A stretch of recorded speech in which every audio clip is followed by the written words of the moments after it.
कभी समंदर के किनारे खड़े होकर सोचा है कि जहां तक नजर जाती है उसके आगे क्या है? एक ऐसी दुनिया जो हमारी कल्पना से भी कहीं ज्यादा गहरी और रहस्यमयी है। तो चलिए आज इसी अनसुलझी दुनिया में उतरते हैं और इसके कुछ राज जानने की कोशिश करते हैं। और ये सिर्फ कहने की बात नहीं है। सच में समंदर की लहरों के नीचे एक ऐसा संसार है जिसके बारे में हम लगभग कुछ भी नहीं जानते। सोचिए, एक ऐसी जगह जहां राज है अंधेरे का, जबरदस्त दबाव का और गहरी खामोशी का। 80% सोचकर ही अजीब लगता है ना? मतलब हम चांद और मंगल तक पहुंच गए, लेकिन अपनी ही धरती का इतना बड़ा हिस्सा आज भी एक अनसुलझी पहेली है। और हाँ, इसी पहेली में छिपे हैं कुछ ऐसे जीव जो किसी दूसरी दुनिया के लगते हैं। तो चलिए एक गोता लगाते हैं इस दुनिया में। जरा सोचिए, एक ऐसी जगह जहां सूरज की रोशनी का नामो निशान नहीं, जहां पानी का दबाव इतना ज्यादा है कि वो स्टील को भी मोड़ दे, और जहां चारों तरफ सिर्फ खामोशी है। और इसी नामुमकिन से माहौल में रहते हैं कुछ ऐसे जीव जो वाकई किसी एलियन से कम नहीं लगते। तो हमारा सफर शुरू हो रहा है ट्वाइलाइट जोन से। ये समंदर की वो परत है करीब 200 से 1000 मीटर नीचे, जहां रोशनी बस खत्म होने ही वाली होती है। और यहीं पर गश्त लगाते हैं कुछ ऐसे शिकारी जो लाखों करोड़ों सालों से बिल्कुल नहीं बदले। ये इवोल्यूशन के जीते जागते फॉसिल्स हैं। और पहला शिकारी है गॉबलिन शार्क। इसे समंदर का भूत भी कहते हैं, और इसकी शक्ल देखकर समझ आ जाता है कि क्यों। ये कोई आज का जीव नहीं है, ये तो एक जिंदा फॉसिल है जो करीब 12.5 करोड़ साल से इस धरती पर मौजूद है। लेकिन इसकी शक्ल से भी ज्यादा डरावना है इसके शिकार करने का तरीका। इसका जबड़ा किसी हॉरर फिल्म की तरह बाहर निकलता है और पलक झपकते ही शिकार को पकड़ लेता है। और हाँ, घने अंधेरे में ये देख नहीं सकता, तो ये अपने शिकार के शरीर से निकलने वाली बिजली को महसूस करता है। मतलब सोचिए, ये इतना रेयर है कि इसे जिंदा देख पाना लगभग नामुमकिन है।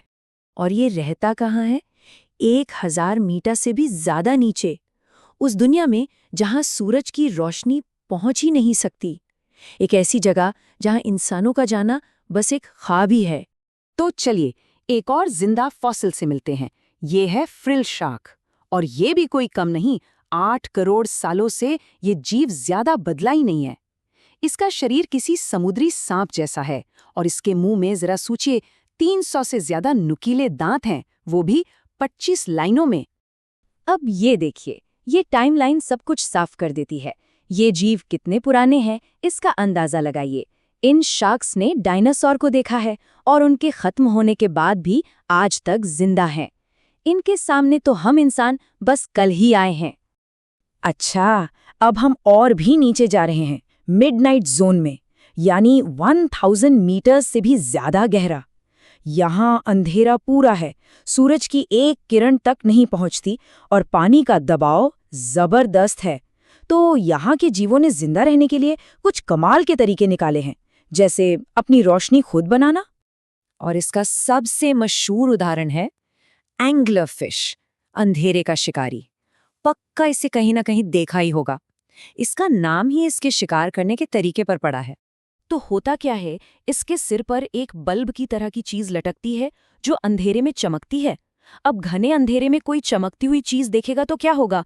कोई भी छोटी मछली उत्सुकता में पास आएगी, और बस जैसे ही वो पास आती है, एंग्लर फिश का बड़ा सा मुंह खुलता है और खेल खत्म। इसे कहते हैं बायोल्यूमिनेसेंस। कमाल है ना? अच्छा, एक सवाल, क्या ऐसी कोई मछली हो सकती है जिसका सिर कांच जैसा ट्रांसपेरेंट हो और उसकी आंखें सिर के अंदर से ऊपर की तरफ देख रही हों? सुनने में ही साइंस फिक्शन जैसा लगता है ना? तो मिलिए बैरल आई फिश से। और हाँ, इसका सिर वाकई में एक ट्रांसपेरेंट गुंबद जैसा है। मतलब इसके सिर के आर पार देखा जा सकता है और अंदर उसकी आंखें भी दिखती हैं। इसकी आंखें हमेशा ऊपर की ओर दिखती हैं ताकि ये अपने ऊपर तैर रहे शिकार पे नजर रख सके। कमाल की बात तो ये है कि वैज्ञानिक आज तक पूरी तरह नहीं समझ पाए हैं कि इसका विजन काम कैसे करता है। चलिए, अब सफर के सबसे गहरे और सबसे खतरनाक पड़ाव पर चलते हैं। हम पहुंच रहे हैं अतल में, जिसे अबिस भी कहते हैं। यहाँ दबाव इतना ज्यादा है कि जिंदा रहना लगभग नामुमकिन लगता है, लेकिन यहाँ भी कुछ दैत्यों का राज है। और इनमें सबसे पहला नाम आता है जायंट स्क्विड का। हाँ, वही क्रैकन जिसकी कहानियां हम सुनते आए हैं कि एक समुद्री दैत्य जो पूरे के पूरे जहाज को डुबो देता था। और शायद वो कहानियां पूरी तरह से मनगढ़ंत नहीं थीं। ये जायंट स्क्विड 40 फीट तक लंबा हो सकता है और इसकी आंखें किसी भी जानवर से बड़ी होती हैं। लेकिन इस दैत्य का भी एक दुश्मन है, स्पर्म व्हेल। समंदर की गहराइयों में इन दोनों के बीच एक जबरदस्त जंग होती है, जिसे आज तक किसी ने अपनी आंखों से नहीं देखा। तो हमें पता कैसे चला? हमें सबूत मिलते हैं स्पर्म व्हेल की खाल पर जायंट स्क्विड के सक्शन कप के बड़े बड़े गोल निशान। ये निशान ही उस अनदेखी लड़ाई की गवाही देते हैं। लेकिन रुकिए, अगर लगता है कि जायंट स्क्विड ही सबसे बड़ा है, तो कहानी में एक और ट्विस्ट है। मिलिए कोलोसल स्क्विड से। ये जायंट स्क्विड से भी बड़ा और कहीं ज्यादा भारी होता है, वजन 500 किलो तक। अब यहाँ देखिए, दोनों में फर्क क्या है। जायंट स्क्विड के टेंटैकल्स पर सक्शन कप होते हैं जो शिकार को पकड़ते हैं, लेकिन कोलोसल स्क्विड के टेंटैकल्स पर घूमने वाले धारदार हुक होते हैं जो शिकार को पकड़ते नहीं बल्कि चीर देते हैं। ये धरती का सबसे बड़ा इनवर्टिब्रेट है और माना जाता है कि ये बहुत ही ज्यादा इंटेलिजेंट भी है। और कहानी यहीं खत्म नहीं होती। अतल में और भी अजीबोगरीब जीव हैं, जैसे गल्पर ईल, जिसका मुंह उसके शरीर से भी बड़ा हो सकता है, या फिर फैंगटूथ, जिसके दांत इतने बड़े हैं कि उसका मुंह ठीक से बंद भी नहीं होता। और एक है वैम्पायर स्क्विड, जो खतरे के समय खून नहीं बल्कि चमकने वाली स्याही फेंकता है।